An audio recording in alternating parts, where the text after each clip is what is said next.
தொட்டு தொடரும் ஒரு பட்டு பாரம்பரியம். ராஜ்மஹால் சில்க்ஸ் மதுரை.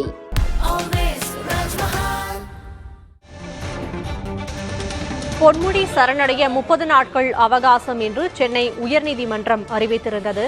ஜனவரி 22ஆம் தேதிக்குள் சரணடையாவிட்டால் அவர்களை கைது செய்து சிறையில் அடைப்பதற்கான நடவடிக்கையை விழுப்புரம் நீதிமன்றம் எடுக்க வேண்டும் என்றும் நீதிபதி ஜெயச்சந்திரன் உத்தரவில் தெரிவிக்கப்பட்டுள்ளது.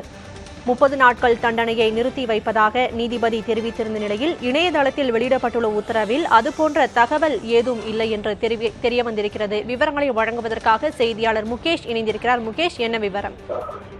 1.25 கோடி சொத்து குவிப்பு வழக்குல தண்டனை விதிக்கப்பட்ட பொன்முடி மற்றும் அவரது மனைவிக்கு 3 ஆண்டு கால சிறை தண்டனையும் தலா 50 லட்சம் ரூபாய் அபராதம் விதித்து காலையில் நீதிபதி தீர்ப்பு அளித்திருந்தார். அப்பொழுது தண்டனை நிறுத்தி வைக்க வேண்டும், மேல்முறை செய்வதற்கு ஏதுவாக தண்டனை நிறுத்தி வைக்க வேண்டும் என்றும் தண்டனை குறைக்க வேண்டும் என்று கோரிக்கை வைக்கப்பட்டது. தண்டனை குறைப்பு தொடர்பாக எந்த உத்தரவும் பிறப்பிக்க முடியாது. தண்டனை நிறுத்தி வைப்பது தொடர்பாக 30 நாட்களுக்கு நிறுத்தி வைப்பதாக நீதிபதி தெரிவித்திருந்தார்.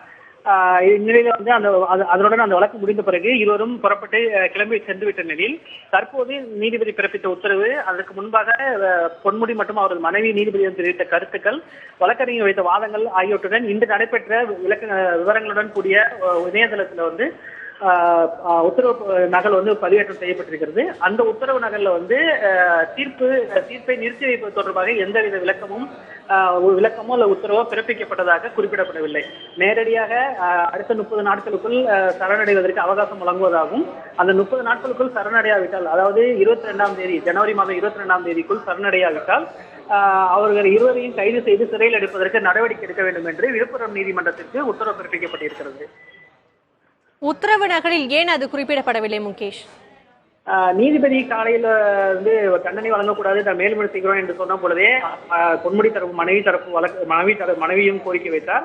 அப்பொழுது நீதிபதி தண்டனை தான் 30 நாட்களுக்கு நிறுத்தி வைத்திருக்கிறேன் என்று விளக்கமும் அளித்தார். இந்நிலையில அந்த தண்டனை நிறுத்தி வைப்பு தொடர்பாக எந்த உத்தரவும் பிறப்பிக்கப்படவில்லை. சரணடைவதற்கு மட்டும்தான் அவகாசம் வழங்கப்பட்டிருக்கிறது. எனவே இது தொடர்பாக பொன்முடி தரப்பில் விளக்கம் பெற்று அவருடைய தரப்பு வழக்கறிஞர்கள் முறையீடு செய்வதற்கோ இந்த நீதிமன்றத்தில் தண்டனை நிறுத்தி வைப்பு தொடர்பான பகுதியை சேர்ப்பு கோரிக்கை வைப்பதற்கும் வாய்ப்புகள் இருக்கிறது. இது அவர் மூத்த வழக்கறிஞர் ஆலோசித்த பிறகுதான் இது தொடர்பாக முடிவெடுக்கப்படும் என்று வழக்கறிஞர்கள் தெரிவிக்கிறார்கள். உச்சநீதிமன்றத்தில் இது தொடர்பாக மேல்முறையீடு செய்யப்பட்டு 30 நாட்களுக்குள் சிறை தண்டனை அனுபவிக்க வேண்டும் என்று நீதிபதி உத்தரவிட்டிருந்தார். விவரங்களுக்கு நன்றி முகேஷ்.